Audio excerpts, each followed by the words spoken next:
Սիրելի գործընկերներ, այս լսումներին հետևող սիրելի հայրենակիցներ, բոլորիդ ողջունում եմ, ցանկանում եմ շնորհակալություն հայտնել կազմակերպիչներին եւ խոսքը սկսել իմ զորակցությունից բոլոր այն արժանապատիվ հայրենիներին եւ հայոց լայվ դստերը, որոնց ոգին թևածում է այսօր այս դահլիճում, եւ որոնք մեր պատմության մեջ ցավոք ոչ առաջինն են, ոչ էլ վերջինն են այս պահին։ Մինչև ինձ հնչեցին բազմաթիվ ելույթներ եւ մասնապես առաջին զեկուցում Էլինար Վարդանյանի, որը ձևակերպեց այսօրվա քննարկման նյութը, կուզենայի նախ իմ աջակցությունը հայտնել այդ ելույթներին, մեր աջակցությունը հայտնել նաեւ այն հայտարարության նախագծին, որը ներկայացվել է, ներառյալ նաեւ ներկայացված ձևակերպումներով եւ հաշվի առնելով, որ այո, իսկապես այս վիճակը, որում մենք հայտնվել ենք, ունի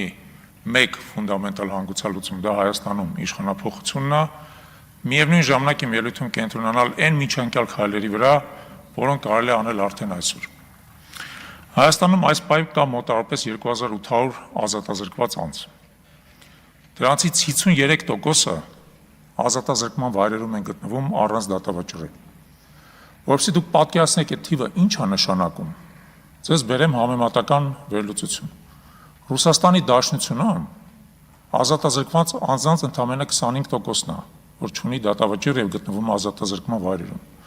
Մեր հարևան Ադրբեջանում եւ Վրաստանում դա 24% է մոտավորապես յուրաքանչյուրում։ Թուրքիայում 15% է, Լեհաստանում 10 ընդամենը։ Հայաստանը եվրոպական ԵԽԽՎ երկրներում, այսինքն Եվրոպական խորհրդի երկրներում, բացարձակ առաջատար է ազատազրկված, բայց դատավճիռ չունեցող մարդկանց թվով, տոկոսային պարունակությամբ եւ դրանց մեջ նաեւ բնականաբար այն քաղբանտարկյալները, որ մենք ունենք։ Եվ այս խայտառակ վիճակը պայմանավորված է ոչ միայն այն վարչախմբով, որը գործում է Հայաստանում եւ որը իսկապես շրջել է ոտից գլուխ ժողովրդավարությունը եւ դավաճանել է ցանկացած սկզբունքի, որով նա եկել է իշխանության եւ որով նա ներկայացրել է իր ծրագրերը մեր ժողովրդին։ Բայց նաև այն օրենսդրությամբ, որը մենք այսօր ունենք եւ որը եւս ի դեպ ընդունվել է 21 թվականին այս վարչախմբի կողմից այն պայմաններում, երբ որ հիշում եք դիմադրության շարժումներ, անդիմությունը ազգային ժողով չէր գալի եւ նրանք ըստ էության ծածկադմփոց անելով կարողացան անցկացնել այն օրենսդրությունը, որ այսօր գործում է։ Ես հատուկ մի երկու հղում կատարեմ։ Ուրեմն մեր քրեական դատավարության օրենսգրքի 110-րդ հոդվածը տալիս է կալանքի կիրառման պայմանները։ Եվ դրանք շատ տարածական են, գրված է հետևյալը տարածել։ Կալանքը կարող է կիրառվել միայն այն դեպքում, երբ այլընտրանքային խափանումամիջոցների կիրառումը անբավարար է սույն օրենսգրքի 116-րդ հոդվածի 2-րդ մասի պահանջների կատարումը ապահովելու համար։ Եվ դա դատավորն է որոշում։ Բավարար է թե անբավարար։ Չկա ոչ մի չափանիշ։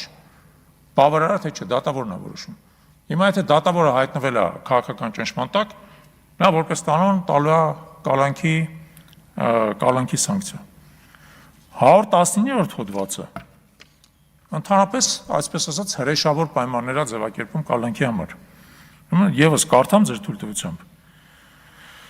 Անձին կարելի է կալանքի տակ պահել այնքան ժամանակ, որքան անհրաժեշտ է վարույթի բնականon ընթացք ապահովելու համար եւ քանի դեռ առկա են անձին կալանքի տակ պահելու հիմքերը։ Սակայն ամեն դեպքում այդ ժամկետը չի կարող գերազանցել սույն հոդվածով կալանքի տակ պահելու համար սահմանված առավելագույն ժամկետները։ Հիմա որոնք են այդ առավելագույն ժամկետները, իրավաբանները տեղեկ են դրան։ 4 ամիս ոչ մեր ծանրության հանցագործությունների համար, 6 ամիս միջին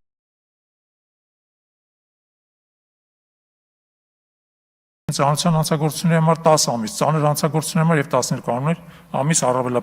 առանձնապես ծանր հանցագործությունների համար։ Հիմա որպեսզի համեմատություն էլի լինի, եվրոպական երկրներում առաջի երկու կատեգորիաների դեպքում ընդհանրապես կալանք չի նախատեսված։ Նախատեսված են խափանման այլընտրանքային միջոցներ։ Այսինքն եթե մարդը մեղսագրվում է իրան արարք, որին ենթադրվում է առավելագույնը 1 տարվա ազատազրկում որպես պատիժ, պատկերացրեք, որ նույնիսկ այդ դեպքում նախատեսվում է 4 ամսվա կալանք։ Միջդատական։ Հիմա դատական է։ Դատական վարույթում կալանքը կարող է կիրառվել կամ դրա ժամկետը կարող է երկարաձգվել յուրաքանչյուր դեպքում 3 ամսից ոչ ավել ժամկետով։ Գիտեք դրա մասին։ Բայց հիմա կարևորը կալանքի տակ պահելու ընդհանուր տևողությունը չի կարող գերազանցել մեղադրյալին վերագրող հանցանքի անվան նախատեսված ազատազրկման ձևով պատժի առավելագույն ժամկետը, առավելագույն, այսինքն մեր պրակտիկան կալանք տալու հիմնված է մեղավորության կանխավարկածի վրա, ենթադրվում է, որ մարդուն կարելի է կալանքի տակ պահել մինչև տվյալ արարքի կապ չունի, այդ մարդը վերջում արդարացվելու է, չի արդարացվել, առավելագույն ժամկետը։ Եվ սա մեր օրենսդրությունն է, հասկանում եք, ես կարդում եմ երեք սրա մասին եւ մտածում եմ, որ սա ըստ էության հակասում է մեր սահմանադրության 78-րդ հոդվածին, համաչափության սկզբունքին։ Համաչափության սկզբունքը հետեւյալն է. հիմնական իրավունքների եւ ազատությունների սահմանափակման համար ընտրած միջոցները պետք է պիտանի եւ անհրաժեշտ են սահմանադրությամբ սահմանված նպատակին հասնելու համար։ Սահմանափակման համար ընտրված միջոցները պետք է համարժեք լինեն սահմանափակող հիմնական իրավունքի եւ ազատության նշանակությանը։ Այսինքն մեր մոտ կալանքը, որը սահմանափակման միջոց է, բացարձակ անհամարժեք է, բացարձակ անհամարժեք այն խնդրին, որ ինքը կատարում է։ Խնդիրը ո՞րն է ըստ էության։ Թույլ չտալ, որպեսզի մարդը կրկնակի հանցագործություն կատարի, որպեսզի մարդը խափանի գործընթացը դատական եւ այլն։ Բայց դրա համար մեր օրենսդրությունը նախատեսում է կալանք մինչև տվյալ մեղսագրվող արարքի առավելագույն ժամկետը, որը բացարձակ աբսուրդ է, այսինքն ընդհանրապես նվազագույն ժամկետը կամ ժամկետի կեսը կարելի է հասկանալ, բայց առավելագույն ժամկետը եւ դա հիմք է, որպեսզի մեր քաղաքականացված դատարանները, ինչպես որ գործընկերներն են ասում, անընդհատ կիրառեն կալանք համանա առանց սահմանափակման։ Ուստի ուզում եմ ներկայացնեմ առաջարկությունը հարգարժան գործընկերներին, Հայաստան եւ պատիվ ունեմ դաշինքների, հարգելի գործընկերներ, եկեք աշխատենք միասին դիմեք սահմանադրական դատարան։ Այս 119-րդ հոդվածը այն բազիսն է իրավական, որով այս բոլոր մարդիկ գտնվում են հիմա ազատազրկման վայրերում։ Այս բազիսը պետքա քանդել, չսպասելով իշխանափոխությանը։ Պետքա դա անել հնարավորին չափ շուտ եւ դրա մասին խոսելով, հանրայնացնելով, դրա շուրջը գործընթաց իրականացնելով։ Եվ ընդհանրապես ասած կոչ եմ անում բոլորս մտածենք շատ կիրառական քայլերով, որովհետեւ իշխանափոխությունը դեռ պետքա տեղի ունենա, դրա համար դեռ պետքա աշխատել, իսկ այս միջանկյալ գործողությունները պետքա իրականացնել արդեն հիմա։ Շնորհակալություն։ Շնորհակալություն։